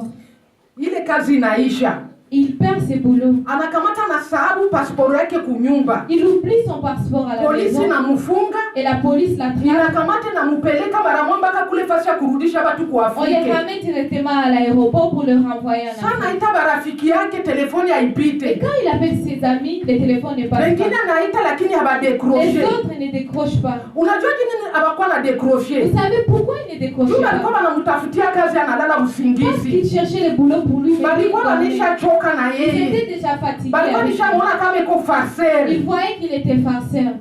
mpaka vyo ikapia bakamrudisha Jusqu'à kajikuta iko ce qu'il a été Nigeria. renvoyé au Nigeria. Usiku ile siku avyo iko namrudisha Nigeria, Et la nuit, quand il est rentré au juu Nigeria, akamuonesha kama baliongeaka na myombake mubaya, dans la nuit, il a rêvé qu'il avait mal parlé avec son oncle. alitombokeanaka na Il myombake, s'était disputé avec son oncle mpaka myombake akamwambia kule kwenye unaenda jusqu'à ce que son oncle na a dit, là où tu vas aller, hautafanikiwaka, tu ne vas pas na arriver. hakuna kitu utapata kule, utarudia Tu vas bure, rien utaona trouver là où tu pars. ukipata manake haiko minjo Son myombako. oncle l'avait maudit. Ile maneno ikamufata, Et toutes ses paroles étaient mpaka parties vile avec lui, alirudia, jusqu'à ce qu'il était retourné au ilibidi aende Nigeria. ongea na myombake, Il fallait qu'il parle na avec wakati son oncle. waliongea wanamaliza, Et quand ils avaient parlé, alirudiaka tena, il était na encore mpaka vivant. leo iko États-Unis na Et familia maintenant, il yake. est aux États-Unis avec sa famille.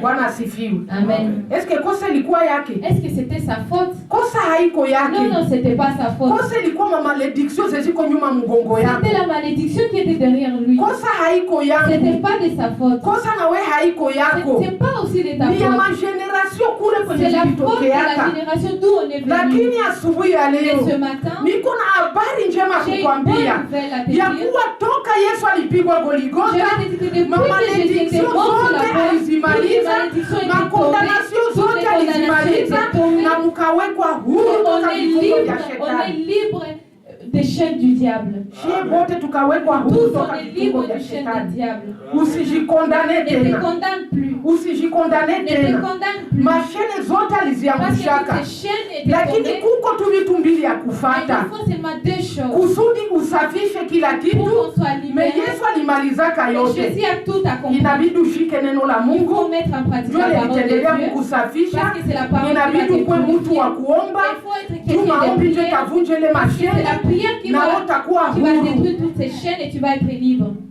Bwana akubariki. Amen. Tunaweza shangilia makofi na Acclamons vigelegele pour la kwa ajili ya parole de neno la Dieu. Mungu. Tunaweza simama, Nous pouvons nous lever, s'il vous plaît. tusimame. Levons-nous. Kila mtu anasikia neno la asubuhi ya Nous leo. tous, on a écouté la parole ce matin. Wewe unasikia Toi, tu as entendu. na mimi Et moi nasikia aussi, j'ai entendu. na kila mtu Et nous anasikia. tous, on a entendu. Angalia nini ndio kiendeke ndani ya maisha Regarde yako. ce qui ne marche pas dans ta vie. Angalia wapi kwenye umeshindwa. Regarde là où tu as échoué. Angalia nini njo kitu mwa hii yote tumefundisha, nini njo imekugusa, Regarde dans tout ce qu'on a na appris, vitu qu'est-ce qui t'a vingine touché. vikatale toka Les leo. fils d'autres choses Useme à hata partir kama de hii mambo ilinifikia, Si même si ces choses lakini m'ont njo trouvé, mwisho yayo hii c'est la haitafikaka fin de tena, tout ce qui m'a trouvé. dans lakini ma vie. haitafikiaka watoto Ça ne yangu, va pas trouver les haitafikiaka enfants. Ça mageneration ne va pas zangu. trouver toute ma génération. Banaweza imba On va, les chantres vont chanter et nous on va commencer à prier pour nos vies et pour nos générations. Amen. Regarde ta vie. C'est toi seulement qui va t'aider.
Je voudrais te dire quelque chose. Par les meurtrissures de Jésus, nous sommes sauvés. Par les meurtrissures de Jésus, nous sommes sauvés. Il n'y a rien qui peut nous enchaîner encore. C'est nous-mêmes maintenant de voir ce qu'on peut faire. Tout était accompli sur la croix. Maintenant, prie pour ta vie. Quand tu vas arriver à la maison, prie pour ta vie. Quand tu vas arriver à la maison, prie à Dieu. Je m'en vais les couper dans ma vie. Nom puissant de Jésus. Jésus-Christ va faire des bonnes choses dans ta vie. Priez, priez, peuple de Dieu. Personne n'est pas prêt pour toi. Prie pour ta vie. Prie pour ta vie.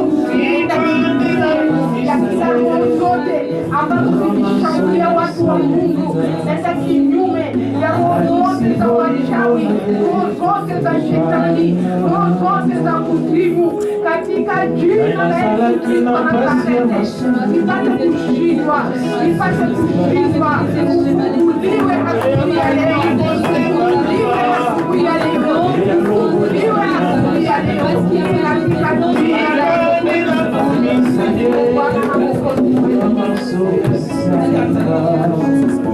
Para que se volvió na toliuna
mchungaji hayuko. Le pasteur n'est pas là ce matin. Alienda kumatanga. Il est parti pour les matanga. Mulisikia kama nani marraine wake alikufa. Parce qu'il y avait la marraine de ma marraine qui était décédée. Ndio maana mnaona hawako leo. C'est pour ça qu'ils sont pas là ce matin. Unajua marraine ni mtu wa maana sana Vous kumaisha. savez, une marraine c'est quelqu'un de très important dans la vie. Ilibidi waende kumuzika. Il fallait qu'ils aillent là-bas pour l'enterrement. Lakini atakuwa hapa siku ya leo, atarudia leo. Mais il va rentrer aujourd'hui. Na Bwana akubariki. Est-ce que Dieu puisse te Na bénir? kila wenye hakukuya umuone, mwambie tumebarikiwa Et tous kanisani ceux qui n'étaient pas là ce matin, na usikose allons dimanche les voir et leur dire qu'on a été bénis. Ne manque pas les dimanches na prochains. kutendee Laisse mema. que Dieu puisse te bénir et qu'il te fasse du bien. Au nom de Jésus. Amen. Amen.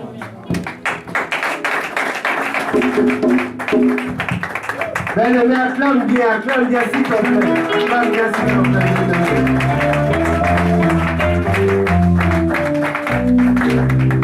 Alléluia.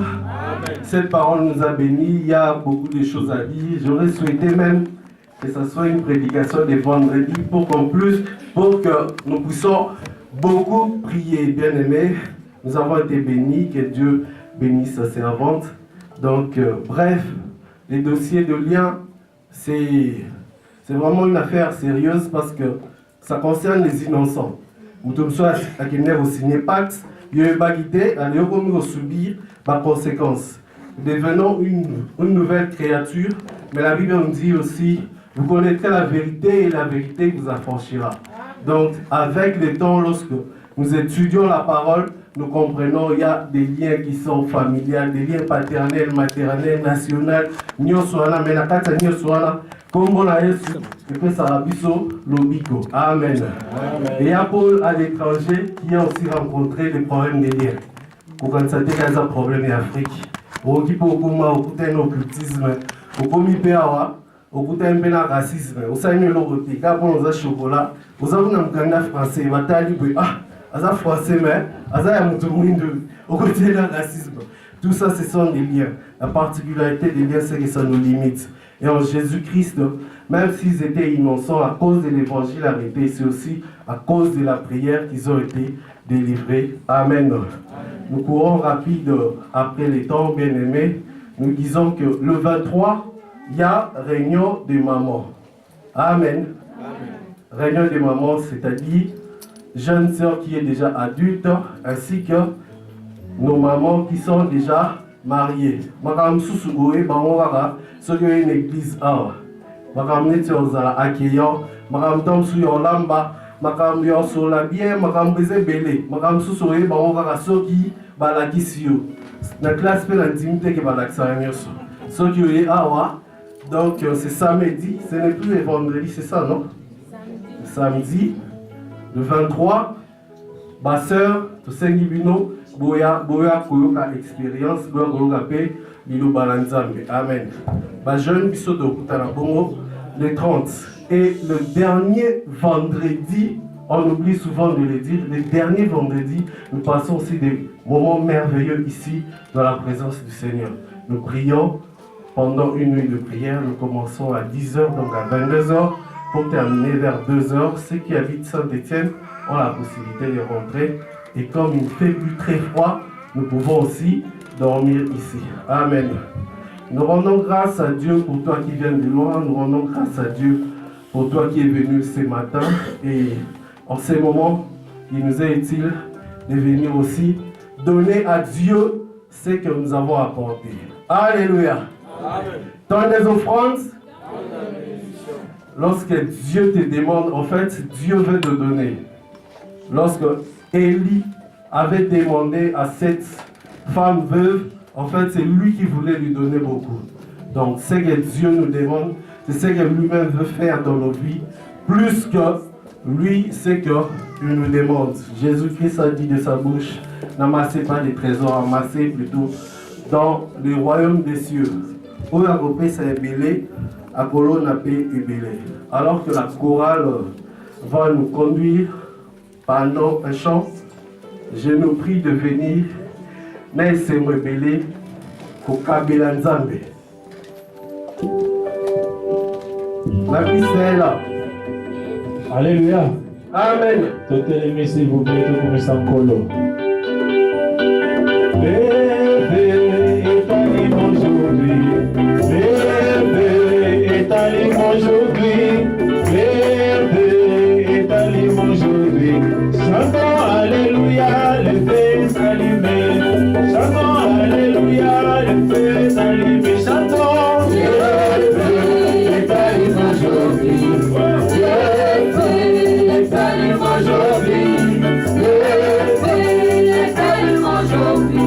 Chantons Alléluia, le feu est allumé.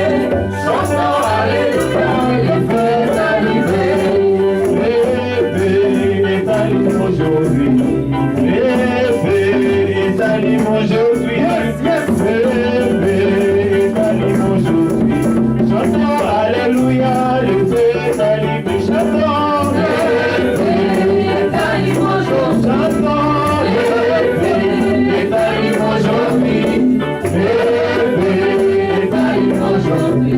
Chantons Alléluia, le feu est allumé. Chantons Alléluia, le feu est allumé. Et ton feu, Seigneur. Ton feu, Seigneur. Toujours raté. Que ton feu, Seigneur. Que ton feu, Seigneur. Que ton feu, Seigneur. Allons-y. Brille à moi, brille à moi, brille à moi, brille à moi, brille à moi, brille à moi, brille à moi, brille à moi,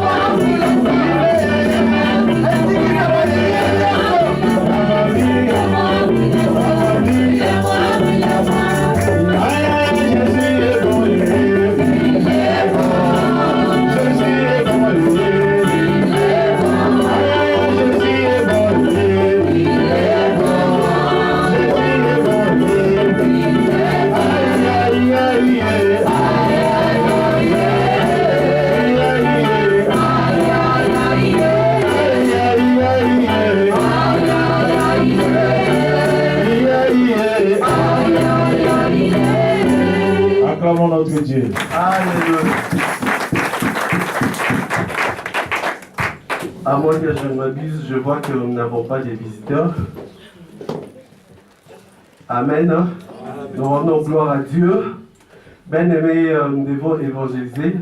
Il y a pratiquement un mois que nous postons des vidéos sur YouTube et Facebook. Donc si vous entrez dans la page du centre évangélique Les Palmiers ou sur le Facebook du pasteur, vous pourriez aussi partager ces liens. Nous avons appelé toucher l'évangélisation numérique, l'évangélisation d'Internet. Donc ça peut permettre un peu ou inviter ou trouver à ressemble là. Amen. Nous donnons la parole à maman Jeannette pour clôturer ce temps de prière.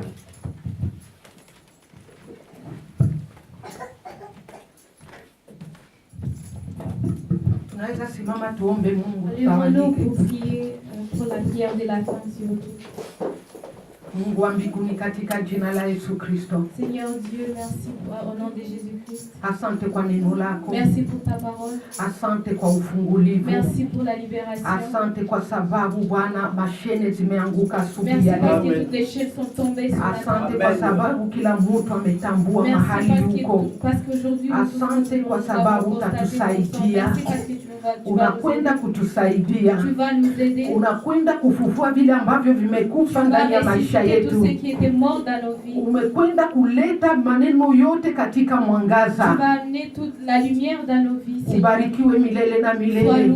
Bariki wote ambao wameingia asubuhi ya leo. Mungu, jibu mahitaji yao. Ujibu haja za mioyo yao. Na wale ambao hawakuingia asubuhi ya leo, uwabariki Bwana. Ujibu haja za mioyo yao. Bwana, kumbuka Les Palmiers. Bwana, kaitendee mambo makubwa.